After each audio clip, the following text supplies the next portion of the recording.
képp koo xam ne bëgg nañoo topp bu abonné ci chaîne bii rek di Mbacke Kadior TV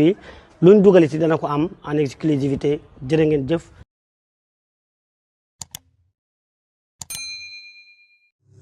tisbaari jeewal jaa waral màggal ga waaju ko màggal am palaas ca gaal ga tisbaari jeewal ja jar na fàttali màggalu Touba jeewal lañu dëkkmal samedi fukki fan ak juróom-ñett ci weeru mai atum 2024 loolee di édition ren bi waaye màggal goo xam ne bu fees daal ak taarix la ñu koy fàttaliku ci yoonu Mouride Serigne Touba Serigne Mouhamadou Mourtala Mbacké ibnu Cheikh Ahmadou Bamba moo ko tàmbali woon ba ci atum 1997 ci ndigalal Serigne Touba Serigne Saliou Mbacké si la teg lépp ci loxoy Serigne Abdoul Mouhayminu Mbacké ibnu Cheikh Mourtala Mbacké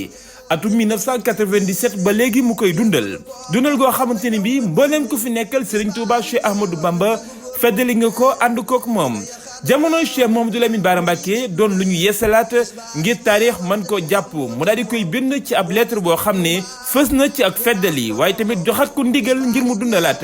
bis bu ràññeeku boobee nga xam ne moo di màggalug jeewal noonu mu ko defee it Cheikh Mouhamadou Lamine Bara Mbacké Cheikh Sidil Mokhtar Mbacké bi mu nekkee xalifa général des Mourides noonu la ko feddaliwaateel Serigne Abdoul Mouhayminu Mbacké ibnu Serigne Mourtala Mbacké moom it Cheikh Sidil Mokhtar Mbacké daal di bind ab lettre ngir joxaat ko ci ndigal muy dundal li nga xam ne moo di bis boobee nga xam ne bisub taarix la bisub taarix bis bu fees dell ak solo bis bu fees dell ak njàng dund ak njàngaleem Serigne Touba Cheikh Ahmadou Bamba tisbaari jeewal ja Cheikh Mouhamadoul Mountakha Mbacké xalifa général des Mourides daal di yeesalaat li nga xam ne moo di ndigal loolee ñu jox Serigne Abdoul Mouhayminu Mbacké ibnu Serigne Mourtala Mbacké Cheikh Mouhamadoul Mountakha xalifa général des Mourides daal di yeesalaat ndigal loolee ngir li nga xam ne moo di màggalug jeewal gi ngir daal di koy dundal at mu jot ni ñu ko defee daaw ñu ngi dëkkmal kon màggal gi Serigne Abdoul Mouhayminu Mbacké di si woo mboolem jullit yëpp bàyyiwul kenn mboolem taalibe Serigne Touba yëpp bàyyiwul kenn mboolem kilifa yi réew mi yëpp bàyyiwul kenn di bis boo xam ne ñu ngi koy fàttali mboolem kuréelu jeewal yi yëpp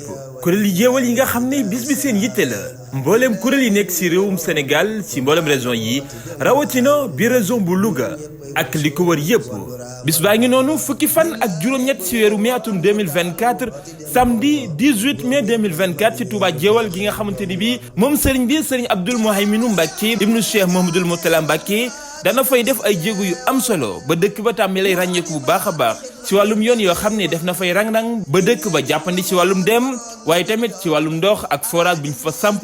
ci wàllum courant bi nga xam ne dugg na ci dëkk bi li nga xamante ni bi moo di wàllum daara ju ñuy jàngee ba ci kër goo xamante ne bi kër dalukaay la di kër Serigne Touba am yéen it dëkk bi daal di war a gën a ubbeeku ci wàllum tali yoo xamante ni bi mu ngi ci am yéene ngir mu yegg ci dëkk bi kon ay jéego yu mag yoo xamante ni bi Serigne Abdoul Mouhayminu Mbacké def na ko fii ci Touba jeewal bi nga xam ne bisub taarix la ñu ngi ciy woo mbooleem ñi nga xamante ne bi ñoo di kilifa yi réew mi ci wàllum gouvernement bi waaye kilifa yi diine yi Sénégal gi yëpp samedi 18 mai 2024 foofee sa jeewal tisbaari jeewal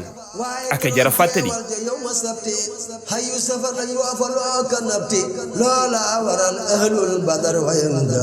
jàpp ni Seex Bamba ne moom caranga. asalaamaaleykum mbokk yi yéen ñi nga xam ne yéen a baaxoo ànd ak chaîne bii di Mbacke Kadior TV à partir d'aujourd'hui gën nañ koo yaatal ci YouTube bi